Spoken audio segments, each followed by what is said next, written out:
Mesdames, Messieurs, ravi de vous retrouver pour ce rendez-vous L'air du temps sur R, en compagnie du patron de la semaine, Jean-Pierre Gégère. Bonjour Jean-Pierre. Bonjour.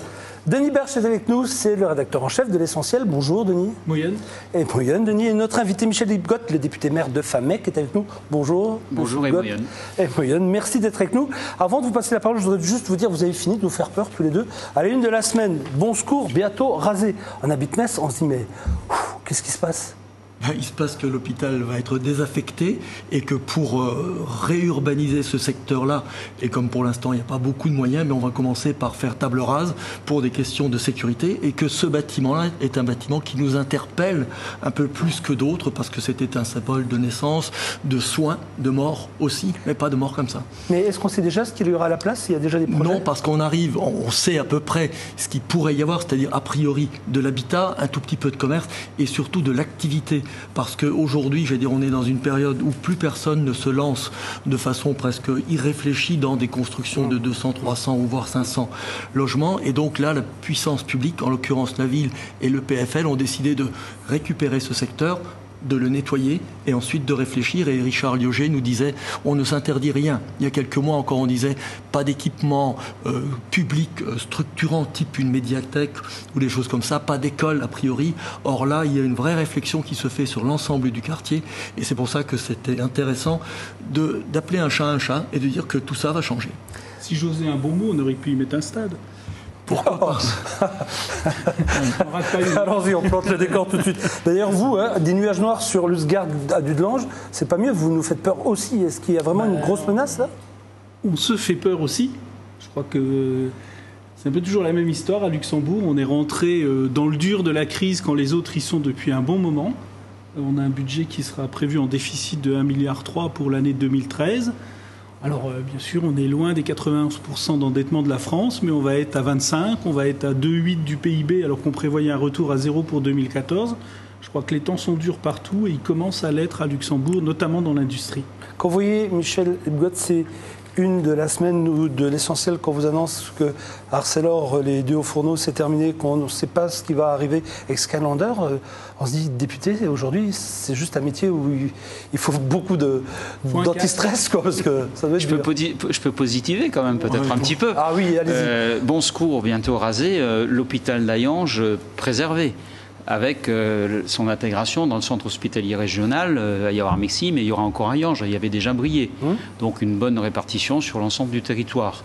Donc je crois qu'il ne faut pas effectivement tout voir en noir. Les nouveaux hôpitaux de Metz. Oui, avec les hôpitaux privés, c'est vrai. Voilà, des stades de foot, il y en a pratiquement encore dans chacun de nos villages, et on a des stades synthétiques qui fonctionnent plutôt bien. Donc je crois qu'il faut garder raison. C'est vrai qu'il y a des évolutions qui se font. Moi, j'ai envie de vous dire, parlant de la sidérurgie, aujourd'hui, la filière froide, elle est hyper performante. Tata Steel est hyper performant. On a un sidérurgiste dans la vallée qui s'appelle ThyssenKrupp, qui a 3 grosses usines, qui ne fait pas là directement de la sidérurgie. Mais bon, après, on parlera de ce qui fâche et de ce qui pose problème et de ce qui nous angoisse maintenant depuis plusieurs mois, voire depuis plusieurs années. Enfin bon, il n'y a pas non plus que du négatif. Skylander, vous en pensez quoi ? Skylander, je ne suis pas conseiller régional, je ne suis plus conseiller général, je ne cumule pas, je ne suis plus que député et maire. Je pense que tout doit être tenté lorsqu'il s'agit de créer effectivement des activités. Après, on sait très bien qu'aujourd'hui, c'est vrai pour la sidérurgie, c'est vrai pour l'aviation, on est très dépendant de la croissance, et la croissance n'est pas là. Jean-Pierre Masseret disait hier que c'est un dossier qui est plus emblématique que par son poids lui-même. C'est cette symbolique d'un avion, d'une nouvelle filière qu'on rend cohérente et où on arrive à une étape suivante plutôt que les 200 voire 400 emplois. Je veux dire, on a d'autres occasions de les perdre. Mais nous aussi, on est dans une nouvelle filière, si je puis me permettre, pour parler de sidérurgie. On va parler des hauts fourneaux tout à l'heure. On était quand même dans une dynamique Ulcos. Ulcos, c'est pas rien, puisque c'était une nouvelle filière, c'était un environnement amélioré, c'était 50% de CO2 de moins. Or, aujourd'hui, c'est compromis. Parce que ce sont au fourneau, Ulcos, on se demande vraiment... Pas tellement parce que ce sont au fourneau. Les deux étaient liés. Il y aurait eu effectivement une opération conjointe. Il y a un haut fourneau parce qu'il y a Ulcos, et il y a Ulcos parce qu'il y a un haut fourneau. Le problème, c'est qu'aujourd'hui, la croissance n'est pas là. Donc, Ulcos, ça vaut plus grand-chose parce que la tonne de CO2 vaut plus rien, 8 € à peu près actuellement. Et d'un autre côté, comme il n'y a pas de croissance, il y a peu de consommation d'automobiles, d'acier, et donc on a moins besoin de produire d'acier. Voilà. On est effectivement, ce que vous décriviez tout à l'heure, dans une croissance à peine supérieure à 0, voire limite récession. Ça vous fait réagir, Denis, parce que vous dites que la croissance, c'est pas pour demain ? Bon, non, moi je suis d'avis, enfin, j'ai peut-être un avis contraire aux politiques aujourd'hui dans ce pays, c'est que il faut arrêter de penser qu'il va y avoir un jour de la croissance pour nous sauver. Moi je pense que la croissance dans la vieille Europe, elle est terminée pour très longtemps, c'est-à-dire qu'on va devoir s'habituer à vivre avec des croissances de 0,5, de 1, de 1,5, des croissances maléfiques alors qu'on aurait besoin de beaucoup plus pour équilibrer les comptes. Donc ça veut dire que pour moi, il n'y a qu'une solution possible. Il faut réinventer les systèmes politiques et économiques en tenant en compte cette situation. Et les réinventer, ça veut dire qu'il n'y a pas de solution. On ne peut pas aujourd'hui ponctionner sans arrêt au niveau des recettes. Donc il faut forcément faire des économies sur les dépenses. Et je pense qu'il y a encore beaucoup d'argent en France. Il y a aussi malheureusement beaucoup d'argent. Où vous voulez dire? Non, il y a beaucoup d'argent dans ce pays. Enfin, voilà, on pourrait se jeter des chiffres à la tête. Il y a beaucoup d'argent dans ce pays. Mais est-ce que cet argent est toujours judicieusement utilisé à n'importe quel endroit? Ça, le député maire pourrait peut-être le dire. Moi, je partage l'analyse. Je ne suis pas pour la recherche d'une croissance maximale qui ne rend pas forcément heureux. On n'est pas là pour faire uniquement du chiffre. Je crois qu'on est là pour mieux répartir effectivement les richesses. C'est peut-être ce qui nous distingue d'ailleurs du précédent gouvernement, même si on n'est pas tout à fait compris. C'est de faire en sorte que ce soit ceux qui ont des moyens qui puissent contribuer à aider ceux qui n'en ont pas à mieux vivre. Après, je pense qu'il va falloir qu'on s'habitue à vivre avec un petit peu moins et différemment, en consommant différemment, peut-être de façon plus intelligente. Quand on l'a reçu, nous expliquait bien que ce n'était pas le mieux ou moins bien, c'est vivre mieux, c'est vivre différemment. Et je pense qu'un certain nombre d'Européens, même quand Denis dit il y a de l'argent encore, on est encore dans une vieille logique qui consiste à dire voilà où est le secret. Alors qu'en fait, je crois qu'il y a quelque chose à réinventer. Les choses qui fâchent en ce moment, c'est dès qu'on attaque les fameux millefeuilles. Vous savez, dès qu'on commence à parler de communautés, d'intercommunautés, de conseils généraux, de conseils régionaux. Et pourtant, il y a certainement des économies à faire. Vos confrères le disent bien. Est-ce que vous êtes d'accord avec ça? Est-ce que là, effectivement, on peut encore trouver de l'argent? Oui, moi j'en suis convaincu. Bon, René Dosière l'a dit, 15 milliards en parlant effectivement du millefeuille. Il n'a pas tout à fait tort. Je crois que le fait qu'aujourd'hui on ait des gens qui sont élus au suffrage universel direct fait qu'ils sont en responsabilité. Il y en a d'autres qui ne sont pas élus au suffrage universel direct. Et ceux-là, effectivement, peuvent prendre un petit peu leur distance par rapport à l'électeur. Et on rajoute du personnel et on rajoute des compétences. Et on a des compétences qui sont en quelque sorte croisées. C'est pas l'un ou l'autre, c'est les deux qui font de l'économie. Et je crois qu'il va vraiment falloir qu'on fasse le ménage. Et pour l'instant, ni la gauche ni la droite ne l'ont fait. On verra l'année prochaine, puisque la réforme territoriale nous attend. C'est que les décideurs sont les acteurs aussi. Je crois que c'est simplement le fait que les élus ne se font pas harakiri, tout simplement. Ça. Mais à un moment donné, ce sera une question de salut national, il faudra bien qu'on y passe. Parce qu'à force d'augmenter les impôts, une fois à la région, une fois le département, une fois à la commune, une fois à l'État, les gens ne pourront plus payer. Donc il faudra bien qu'à un moment donné, on accepte que la région ne fasse que telle activité, le département aura pour charge une autre activité, le social par exemple, les collectivités locales feront autre chose, mais en tout cas on ne pourra pas rajouter des dépenses aux dépenses. Je crois qu'on est tous d'accord aujourd'hui, à droite comme à gauche, il faut dépenser moins. Bon, le problème c'est que le quinquennat de Nicolas Sarkozy n'a quand même pas commencé comme ça, il a commencé par réduire effectivement les recettes. Là, je crois qu'aujourd'hui on peut quand même reconnaître que le gouvernement Ayrault dit effectivement il faut réduire les dépenses, 10 milliards de moins. Il faut également effectivement taxer les plus riches, c'est encore 10 milliards. Et puis il faut essayer de trouver effectivement un meilleur mode de fonctionnement de nos institutions pour réduire un tout petit peu le rythme. Voilà, et on est à mon sens sur la bonne voie. Mais juste pour compléter ce que vous disiez, Jean-Claude Juncker, qui est jamais avare d'un beau mot, disait un jour les hommes politiques savent tous ce qu'ils doivent faire, mais ils ne savent pas ce qu'il faut faire pour gagner les élections après avoir décidé de ce qu'il fallait faire. Oui, alors bon, je pense qu'il n'y a pas que les hommes politiques qui sont irresponsables. Je crois que si on parlait de la sidérurgie, on pourrait faire quand même, je crois, le parallèle entre ce que veulent effectivement les politiques à développement sur le long terme, bien pensé, et puis de l'autre côté, effectivement, des entreprises qui n'ont comme seul souci que le profit financier immédiat dicté par une rentabilité maximale imposée par les actionnaires. Donc je crois qu'il faut aussi que les deux sociétés se parlent. Et le fait qu'il y ait aujourd'hui une conférence sociale en France, même si c'est difficile, on le voit bien, entre le gouvernement, les syndicats, le MEDEF, cette conférence, elle doit avoir lieu. On s'envoie des noms d'oiseaux en ce moment. Par exemple, sur la reprise des sites rentables, c'est un des sujets parmi d'autres, où tout le monde dit à peu près tout et n'importe quoi quoi. Mais au moins, il y a un débat. Et ce débat, il est nécessaire.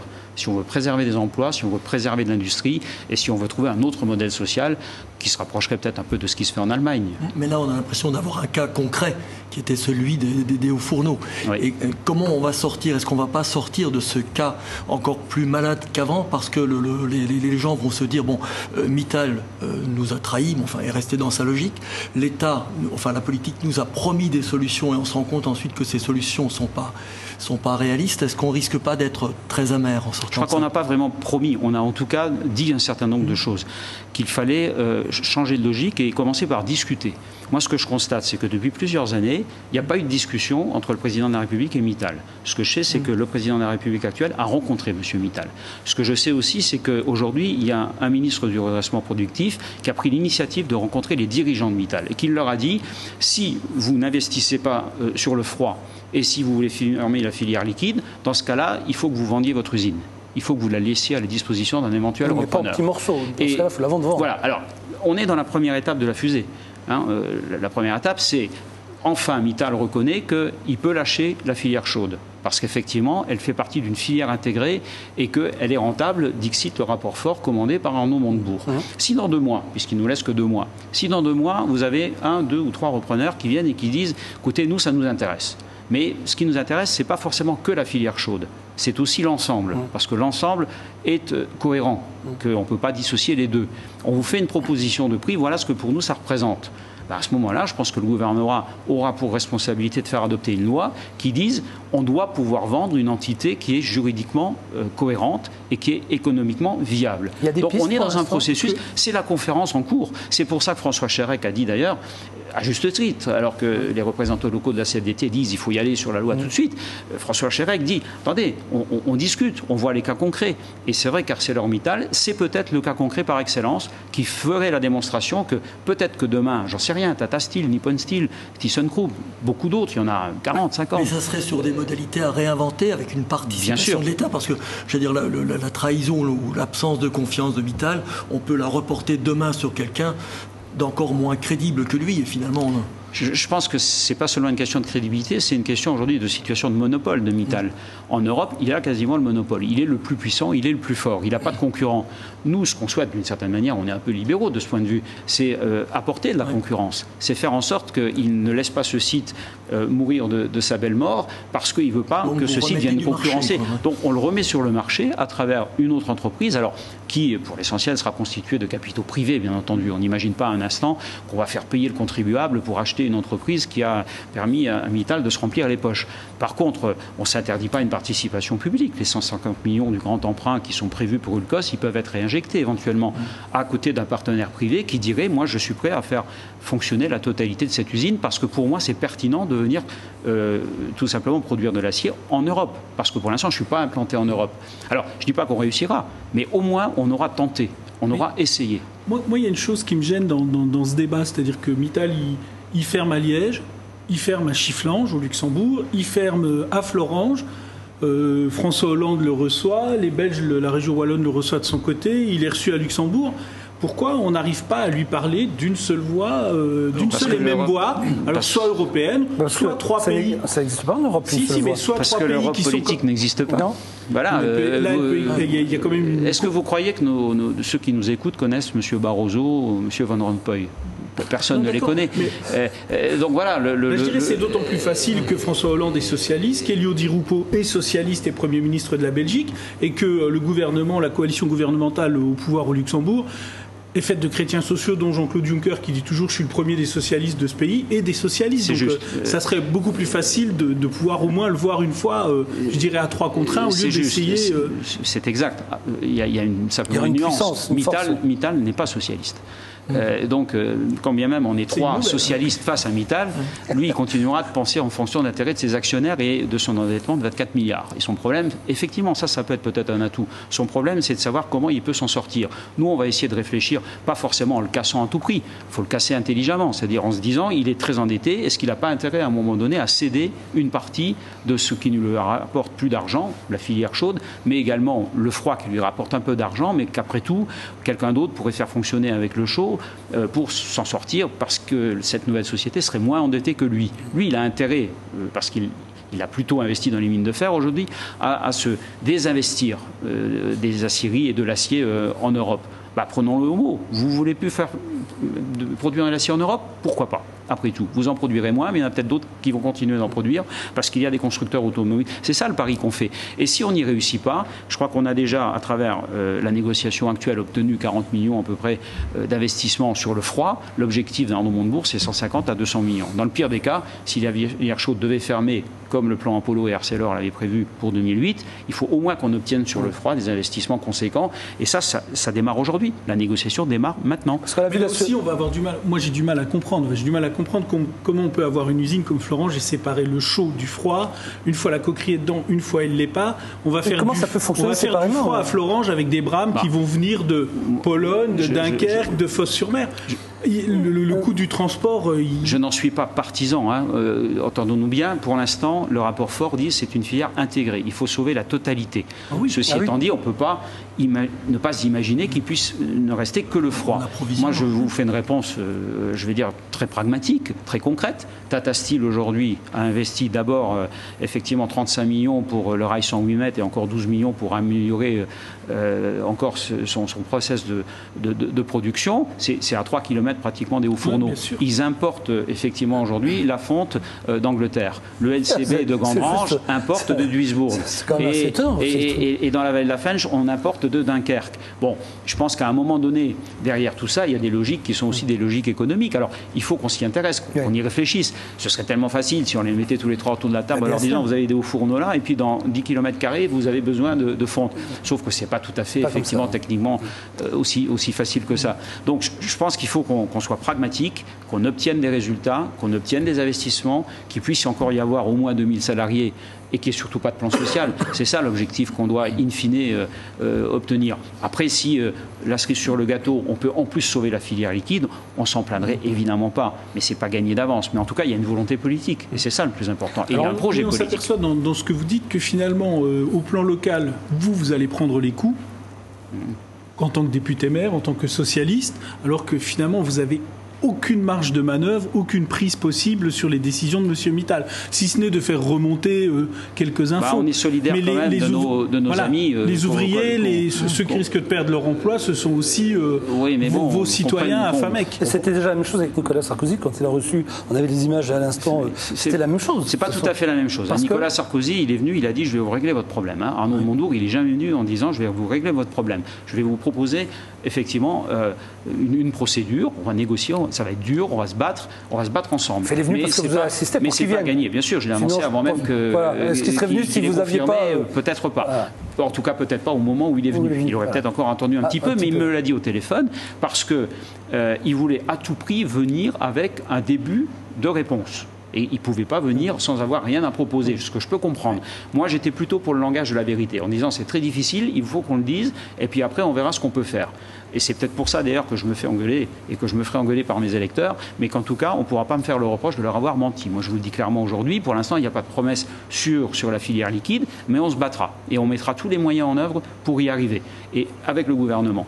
Après, bon, on réussit ou on échoue, mais on n'aura pas dit que c'est sûr, c'est gagné. Mais on aurait pu discuter beaucoup plus tôt. Denis disait à l'instant que vous étiez là, que vous étiez condamné à prendre des coups. Est-ce que vous êtes dans ce sentiment-là, en ce moment, de prendre des coups? Est-ce que vous êtes dans le sentiment de dire, tiens, on a quelque chose à inventer? Parce que quand moi je vous entends, j'ai plutôt l'impression de me dire, tiens, à partir d'une situation, d'une crise donnée, on est en train d'essayer de réfléchir autrement. Est-ce que vous vous sentez seul dans cette démarche-là? Non, je pense que, franchement, entre l'expertise des syndicats, qui est vraiment à écouter. C'est eux qui, au départ, ont fait une proposition de loi. Bon, qui doit être revue, revisitée, parce qu'une cession forcée, c'est ni une nationalisation, ni une privatisation. Il faut quand même l'inventer sur le plan juridique. Mais enfin, l'idée est partie d'eux. Ensuite, le fait qu'on commence par discuter dans une conférence salariale entre patrons et gouvernement, avec les partenaires sociaux, sur le plan national. Le fait que, localement, les élus locaux se soient pleinement impliqués et défendent la thèse de la filière intégrée. Tout ça crée les conditions, peut-être, de l'émergence d'un nouveau droit. Puisqu'en réalité, ce qu'on veut, c'est modifier le code du commerce et permettre, par la nomination d'un mandataire, d'aller chercher un repreneur. C'est quand même une notion tout à fait nouvelle. Jusqu'à présent, on essaie, l'économie libérale se débrouillait toute seule. Vous achetez, vous vendez, etc. Et il y avait ou la privatisation totale ou la nationalisation. Là, on est peut-être en train d'essayer d'inventer un autre modèle où on met tous les gens autour de la table, ils discutent entre eux, ils se disent moi j'ai plutôt envie d'investir en Asie, en Chine, en Inde, mais nous l'Europe ça nous intéresse encore. Pourquoi ne pas essayer de trouver des compromis? Parce que ce que vous disiez tout à l'heure est tout à fait exact. On n'est plus dans une période de croissance forte. Il va falloir partager, mais dans le monde entier. On était combien? On était 1 milliard au début du siècle dernier. Là, on est 7 milliards, un peu plus. Donc forcément, on ne vit plus de la même manière. Il va falloir s'adapter à cette donne nouvelle. Donc il faut qu'on discute. Et je pense que l'Europe peut être exemplaire si on arrive effectivement à faire émerger de nouveaux modèles de développement qui ne seront ni le libéralisme total, ni le communisme tel que certains l'ont imaginé à une certaine époque. Si on fait dans le sombre absolu, donc comme on aime bien le faire, parce que c'est le reproche que faisait Jean-Luc à Jean-Pierre et à moi, ça ne marche pas, il n'y a pas de reprise, il n'y a plus de sidérurgie du tout à cet endroit-là. Qu'est-ce qu'on peut y mettre à la place? Il y aura de la sidérurgie, il ne faut pas se raconter d'histoire. Alors évidemment, si vous comparez les 100 000 sidérurgistes et mineurs d'une certaine époque et les 2700 qui restent aujourd'hui en emploi direct, on est déjà ridicule. Mais ça ne veut pas dire qu'on ne vit pas dans ce secteur-là. Enfin, la diversification, elle est là. Je ne vais pas vous faire le dessin entre la centrale nucléaire, PSA, ThyssenKrupp dont j'ai parlé, Tata Steel, bien sûr le Luxembourg. Enfin bon, on a continué de créer des emplois. On est même dans la Lorraine du Nord, le seul secteur qui gagne de la population actuellement en Lorraine. Donc on n'est pas en train de complètement sombrer. Et pour revenir sur des dossiers très concrets, j'ai parlé d'hôpital tout à l'heure, on ne sauvera peut-être pas tous les emplois, mais en tout cas... Très honnête, le Grand-Duché participe aussi quand même au fait... Mais oui, mais il y participe, bien entendu. Mais les 75 000, je vais être aussi très lucide là-dessus, si les 75 000 n'étaient pas au Luxembourg et qu'il n'y ait pas ce paradis fiscal, je pense qu'ils seraient de l'autre côté de la frontière et ils seraient en France, parce qu'on n'est pas plus incapable, effectivement, que d'autres de faire ce que font les Luxembourgeois. Simplement, le différentiel fiscal et social fait que les activités se sont créées de l'autre côté. Donc je crois qu'on ne serait pas plus mal, mais en tout cas, on a une dynamique. La dynamique industrielle, elle existe. Alors après, la caricature, c'est qu'on a deux types de population. On a, c'est vrai, une partie de la population qui se paupérise, et ça, c'est extrêmement inquiétant. Oui, parce qu'on a des gens qui ne trouvent plus leur place dans cette société. Hein, c'est ce que dit Michel Sapin, le ministre du Travail. Hein, il y a 500 000 personnes qui sortent de l'école sans formation. Les chômeurs de longue durée de plus d'1 an et de plus de 3 ans battent les records aujourd'hui. Donc là, on est dans un vrai problème d'éducation nationale, de formation. C'est national, mais c'est aussi et surtout lorrain, parce que je crois qu'il va falloir qu'on y travaille. Mais ça, c'est une première catégorie, et ça m'inquiète énormément. Après, il y a toute une partie de la population qui aujourd'hui trouve du travail, et heureusement d'ailleurs, y compris les sidérurgistes. Moi, je pense que sur les 629, je suis convaincu que tous trouveront un travail, et je l'espère, dans la sidérurgie. Alors, bien sûr, ça sera plus facile si la filière liquide est préservée, mais si elle ne l'était pas, ils continueront de travailler, soit sur le froid ou ailleurs, dans d'autres sites. Belval va se développer, par exemple. Pour compléter ce que vous disiez sur les travailleurs pauvres, même une économie, entre guillemets, resplendissante comme celle de l'Allemagne, crée 20% de travailleurs pauvres aujourd'hui. Oui. D'ailleurs, c'est un peu pendant de la réussite de l'Allemagne. C'est que je suis jumelé avec une ville en Allemagne. Voilà, cette ville s'appelle Schuskern, c'est pas loin de l'Allemagne de l'Est, en Hesse. Je suis très heureux d'être chez eux, mais ils ont 4% de chômeurs. Sauf que les chômeurs ne sont pas rémunérés comme ils le sont en France. Et effectivement, il y a des gens qui sont chômeurs et très très pauvres. Bon, nous, on a un autre système, le RSA, avec ensuite une tentative d'activité à partir du RSA. Ce n'est pas tout à fait le même système, mais d'une certaine manière, ça revient au même. Sauf que chez eux, et c'est sans doute l'aspect positif, on ne perd jamais, je crois, le contact avec le travail. Et je pense que notre système, de ce point de vue, est sans doute à revoir. Parce que celui qui est complètement déconnecté du travail au plus d'1 an, plus d'1 an et demi, plus de 2 ans, est désocialisé et a du mal à retrouver ensuite un rythme qui correspond au rythme du travail. Alors, il nous reste 1 minute. La semaine prochaine, nous aurons comme invité à votre place Michel Dinet, le président du Conseil général de Meurthe-et-Moselle. Si vous aviez une question à poser à Michel Dinet, qui lui est dans le 54, vous êtes dans le 57, mais vous êtes de la même famille, quelle question vous auriez envie aujourd'hui de lui poser à Michel Dinet? J'ai envie de lui dire comment vois-tu la réforme territoriale et comment on répartit les rôles entre les différentes collectivités. Et je crois qu'il va falloir que chacune de ces collectivités renonce et décide d'une certaine manière de réduire son budget. La région, le département, les communautés et même les communes. Et de la géographie. Et même au niveau de la géographie, bien sûr. Il faut, je pense, il faut que tout le monde fasse un effort. l'État ne peut pas être tout seul à faire un effort. Tout le monde doit faire un effort. Merci beaucoup. On arrive déjà à la fin de ce rendez-vous. Ça passe vite. C'était très intéressant. Merci beaucoup, Michel. Mais de rien, c'est moi qui vous remercie. Député maire de Famec. Merci, le patron de la semaine, Jean-Pierre Jeugère, de l'Essentiel, M. Denis Berche. Nous, on se donne bien sûr rendez-vous la semaine prochaine, donc comme je l'ai dit, avec Michel Dinet. N'oubliez pas que si vous voulez tout savoir, c'est forcément dans la semaine. Si vous voulez tout savoir, c'est forcément dans l'Essentiel. Je peux les montrer sans problème. Ils sont d'actu tous les jours. Bon titre pour la semaine prochaine. Merci, chers amis. Au revoir. Ne les écoutez pas. Bonne soirée, bonne journée. James Bond, c'est pas mal.